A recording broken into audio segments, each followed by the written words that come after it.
اعوذ باللہ من الشیطان الرجیم بسم اللہ الرحمن الرحیم۔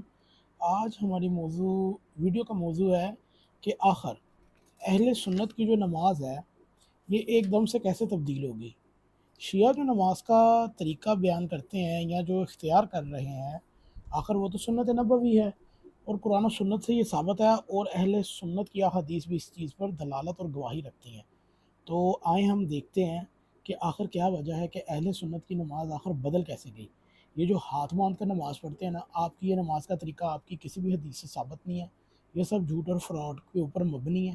اپنے آپ کو جتنی مرضی تسلیاں دیتے رہیں کہ بھئی ہماری نماز تو صحیح ہے، یہ ہاتھ چھوڑ کر کیوں پڑھتے، بھئی آپ کی باندھنے والی نماز بھی ثابت نہیں ہے۔ تو لہٰذا کوشش کیجئے گا کہ سنت پر واپس آئیں، نہیں تو آپ سارا دن چاہے 1,00,000 نماز بھی پڑھ لیں نا ہاتھ باندھ کے، اگر سنت کے مطابق نہیں تو پوری کوئی بھی نہیں ہونی۔ قبل اس کے ہم طریقہ نماز میں تبدیلی کی دکھ بھری رودات کو تفصیل سے بیان کریں، پہلے بزرگ علماء اہل سنت کے چند بیانات سنتے ہیں۔ بنو امیہ نے کس طرح خدا اور اس کے رسول کے احکامات میں تبدیلیاں کی۔ ان کے امام ابن قیم تسلیم کرتے ہیں کہ بنو امیہ نے نماز میں نئی باتیں شامل کی۔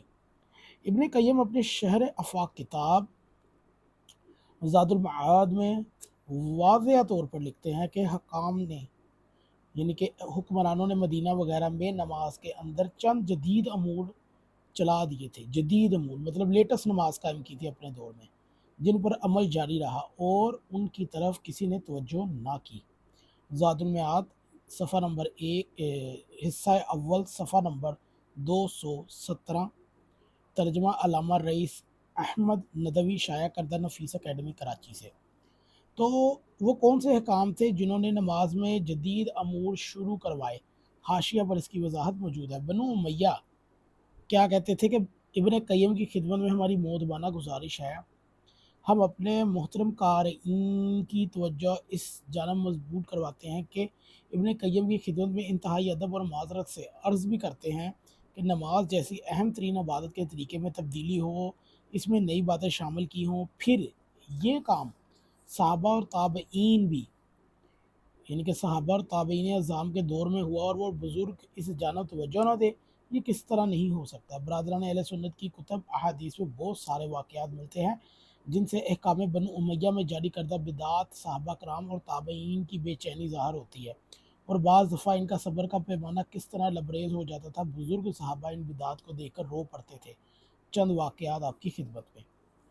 ابو سعید خدری بیان کرتے ہیں کہ ایک روز نماز عصر نبی کریم صلی اللہ علیہ وآلہ وسلم نے ہمیں واعظ کرتے ہوئے فرمایا، جب تم میں سے کوئی کسی کو حق بات کا علم ہو تو آدمیوں کے خوف کی وجہ سے وہ حق بات کہنے سے باز نہ رہے۔ راوی کا بیان ہے کہ ابو سعید خدری یہ بیان کر کے رو پڑے اور فرمایا، بخدا ہم نے بہت سی ایسی چیزیں دیکھی لیکن انسانوں کی جبر کی وجہ سے زبان کھولنے سے ڈر گئے۔ وہ انسانوں کا کیسا جبر تھا کہ ایک بزرگ صحابی یہ رسول اسے بیان کرتے ہوئے رو پڑے۔ بنو امیہ کے گورنر نے خوف و ہراس کی اس قدر فضا پیدا کر رکھی تھی کہ نامور تابعین حسن بصری حجاج بن یوسف کے بارے میں لکھتا ہے کہ حجاج ممبر پر چڑھ کر بکنا شروع کر دیتا حتیٰ کہ نماز کا وقت نکل جاتا، تو اللہ سے ڈرتا نہیں تھا۔ لوگ شرماتے تھے کہ اوپر اللہ ہوتا ہے اور اس کے ماتحتی میں 1,00,000 یا اس سے زائد سپاہی تھے۔ اگر کوئی شخص اس سے کہہ بیٹھتا کہ اس شخص کی نماز کا وقت ہو گیا ہے، تو پھر افسوس یہ ہوتا کہ اس پکار کے درمیان تلوار اور کوڑے حائل ہو جاتے۔ یہ حال ہے جی اہل سنت کی نماز کا۔ یہ کتاب فقہ حسن بصری کے صفحہ نمبر 14 سے، ترجمہ مولانا عبد القیوم، شائع کردہ معارف اسلامی لاہور سے۔ ان وقتوں نے دین الہی میں کتنی دلیری سے بدعات داخل کی، اس وقت کے اہل علم اس وجہ سے کئی اذیت میں مبتلا تھے۔ حسن بصری سے حجاج کے متعلق اللہ کی بارگاہ میں التجا کرتے تھے کہ اللہ حجاج کو اس طرح مٹا دے جس طرح اس نے تیری سنت کو مٹا دیا۔ بنو امیہ کے ظالم حکمران اور گورنروں نے دین کو کس طرح سرکاری تحویل میں لیا ہوا تھا، حتیٰ کہ کوئی شخص ان کی مرضی کے بغیر خانہ خدا میں بیٹھ کر بھی لوگوں کو مسائل شریعہ نہیں بتا سکتے تھا۔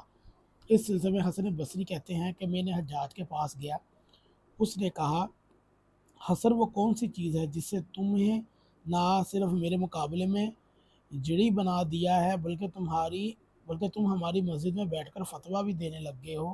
میں نے جواب دیا، یہ چیز مساق ہے جسے اللہ نے اولاد آدم سے لیا ہے، فقہ حسن بصری کے صفحہ نمبر 13 پر۔